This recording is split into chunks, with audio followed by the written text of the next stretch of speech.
Hello, everyone. Welcome back to Youth Bombs. I'm Carson, I'm David. I am Coleman. and we're the voice of young capitalists and conservatives in Alachua County. Thank you for joining us. Today, we are going to go ahead and get to a discussion on Trump's cabinet picks so far. There's been a lot of ones, a lot of different picks. Mixed. It's a mixed bag overall. I'll start with the one I'm positive on, which is Pete Hegseth overall. I know this has been, a lot of liberals online are saying he's unqualified. He's, shouldn't be in this role, whatever. He's anti-feminist. And the one thing they're saying is that he said is that women shouldn't be in combat roles, which I don't know if that should be super controversial. Yeah. But I like him as a pick because he's pretty isolationist from what I've seen and, from his role at Fox News. And also, I just how do you think someone gets to the role of a top host on Fox News? You don't get there by knowing nothing. But what do you guys think about him? To give a little quick bio about him. So the Hill notes he was nominated for Defense Secretary. That's the role that he's going to have. So an Army National Guard officer who did tours in Afghanistan and Iraq, earning 2 Bronze Stars. Pete Hegseth is currently a co-host for Fox and Friends Weekend. Trump has pledged to fire generals involved in 2001 Afghan withdrawal and Afghanistani withdrawal, and to eliminate woke initiatives that focus on diversity, equity in the military. And apparently this appointment was a surprise. People weren't really expecting it. And as far as controversies that I've seen, the worst thing I've seen is he had a tattoo that said Deus Vult, or God wills it. And apparently that's, inciting white supremacy. Yeah. Okay. I think Hegseth is a really good pick. About the no woke initiatives in the military and no TI stuff, he wrote an entire book about that. But apart from that, he's also spoken that he's not for these forever wars that we've been having lately. We've been having the war on terror and, just other wars where the United States and other countries have taken a stance that you don't necessarily have to win a war. You can just, keep it going, keep putting more money into it. And they don't want a clear winner and a clear loser and people to face actual consequences. But Hegseth brings something to the table that other generals don't really bring, which is that he believes that war should end. That war shouldn't last forever. That if you're going to invest in a war, you should have a winner and you should have a loser, and there should be consequences for both. Yeah, and an end goal overall. These wars have been going on forever. It's kind of what's happened since World War II is just these forever wars. And I really like this guy as a pick just for his isolationism. I'm not as big on the focus on social issues, but if that's that's what it takes to get someone who's actually someone who might actually look like they will drain the swamp, so to speak. I put more trust in this guy than some of the other picks and the previous picks from Trump. But on the opposite side of the coin, we have Marco Rubio so far. He was nominated as a Secretary of State. I don't know much about Marco Rubio aside from the fact that he's pretty standard, interventionist neocon. I'm not sure what, you guys... To give him a quick bio, Republican... So, Marco Rubio was appointed Secretary of State. That will be his role. Republican Florida Senator Marco Rubio is seen as a foreign policy hawk who is tough on China and Iran. His selection to serve as Trump's top diplomat completes a drastic turnaround for 2016 when the two were fierce rivals in the GOP presidential primary. Rubio was also in consideration for Trump's running mate this year before he selected J.D. Vance, as vice president. Rubio concerns me. Concerns you, yeah. People paint Rubio as some neocon, but he recently voted against a bill that was going to give more money to Israel. And the thing about Rubio, the thing about having some sort of foreign policy that's not completely isolationist is that part of putting America first is also ensuring that we're the dominant world power in the entire world, so that people don't go ahead and try to impinge on our freedom and our liberty.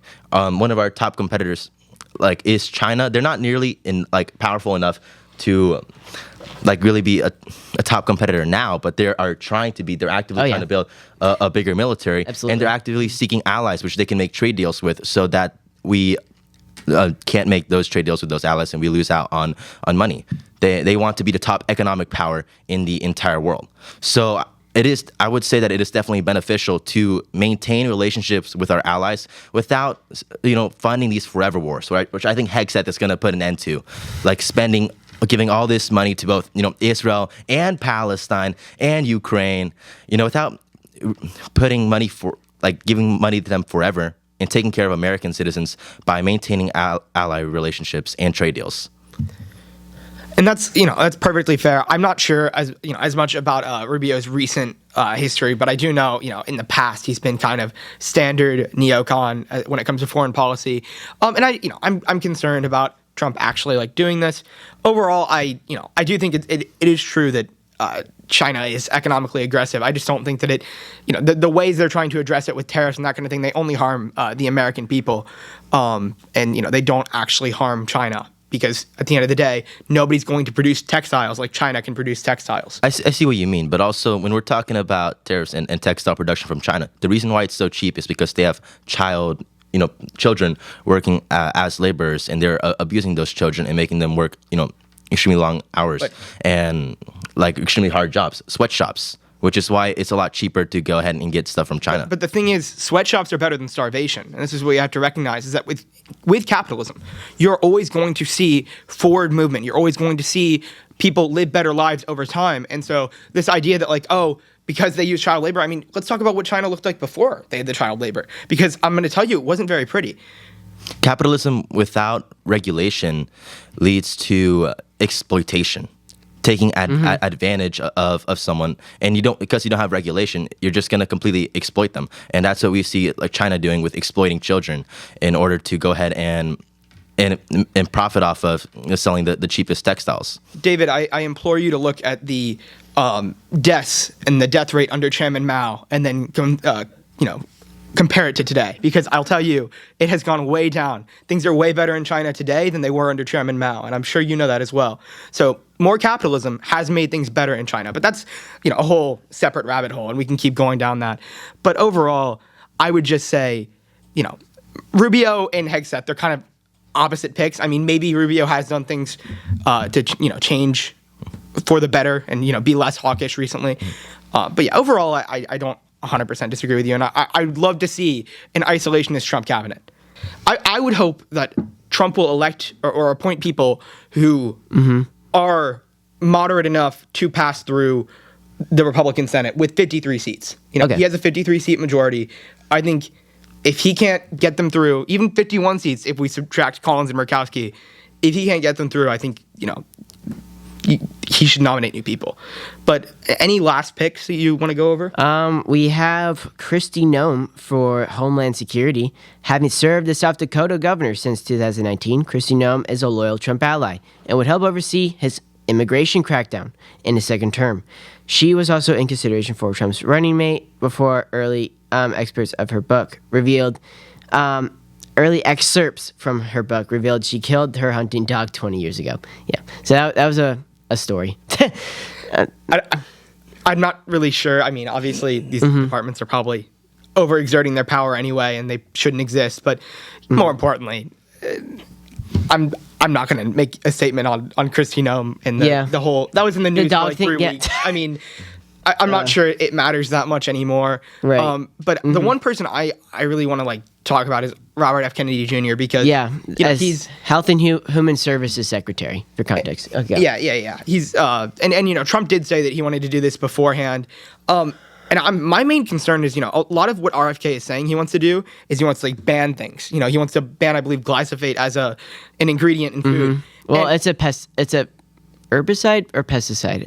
It's one of the two. But yeah, I'm not 100% sure. I'm pretty sure it's it might be a sugar of some sort. There's plenty of things he wants to ban, and I don't like this sort of big government influence. First off, RFK is an environmental lawyer, which is why you heard Trump at his victory speech say we want to keep Bobby away from the gas and energy. The oil. Yes, but I overall think that him in Health and Human Services, I don't know what Bobby's experience is. I haven't heard that he's very experienced. And just more importantly, the types of things he's talking about doing, the banning and it's very anti-free market stuff that realistically can be handled by the free market. If people don't want to buy things that have these ingredients in them, then they shouldn't buy them. The problem is that when I go to a store and I use this app called Yuka, and I'm looking at all the different foods, I'm looking at all the cheese, they all have such garbage in them. So many like ingredients that Yes. produce cancer that I have to just pick like one that is really, really bad and would probably give me cancer, but it's not as bad as the rest. The United States, for some reason, has a lot of ingredients that are banned in other countries. So what RFK really is doing by banning these ingredients is he's basically trying to, keep like in the interest of the safety of the people. He has attempted to keep the ingredients that are banned in other countries to keep their people safe in our countries, so that our people can be safe and won't have to pick, food that could cause them, chronic diseases, which we see as an uprising. We see there's an uprising in autism, an uprising in a lot of chronic diseases, and a lot of people are asking why. Look at the food that we're consuming. Look at the ingredients. Why are all the products that we have, like a lot of the ingredients, banned in other countries but not banned in ours? And I think I'll give a little bit more context and I'll give my 2 cents. So he's a Democrat turned independent. The reason why I had to go independent because of the games the Democrat Party were playing with him. He also is an anti-vaccine activist. Well, I guess that's.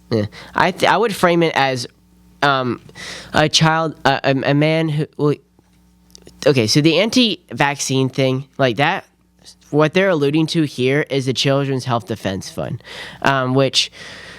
I think the note with vaccines, it's a matter of, I think the most moderate stance you can take on this, and I'm pretty sure he goes further, is that the vaccine schedule is way too condensed right now. And like, I think if you follow it perfectly, you end up with like roughly 70, like 80 vaccines, which is wild. And his note is, and the vaccine efficacy is something else. I won't really get into it. I also would say he has vowed to purge the entire departments at the Food and Drug Administration to root out corruption. So and Trump is holding himself, you can just pretty much go wild. And I think it was good to, I also am aware of like, when there is such thing as like the crunchy mom vote, where moms that care about health of themselves and their children, who also are disillusioned by the state of big agriculture, and then the rise of seed oils that are we can get into that another time, and like harmful pests or herbicides that are sprayed on foods such as glyphosate. There's other things we get into, like the vagueness of artificial flavors and natural flavors, which raises a lot of questions as well. Let me just finish. So it's interesting, and I know they were torn, and Alex Clark talked about this too, about who they should vote for, and they were very glad that RFK joined this administration. And I know the Weston A. Price Foundation, for instance, that also advocates in this realm, is very happy for him as well. Go ahead. I just want to ask, like, how far are we going to go with banning materials? Like, for instance, or ingredients or whatever. Because caffeine, for instance, highly addictive stimulant. Right. The American people rely on it heavily for energy. Right. Okay. Are we going to go ban caffeine because it's highly addictive? There are plenty of people who can't start their morning without coffee, without their energy drink, whatever.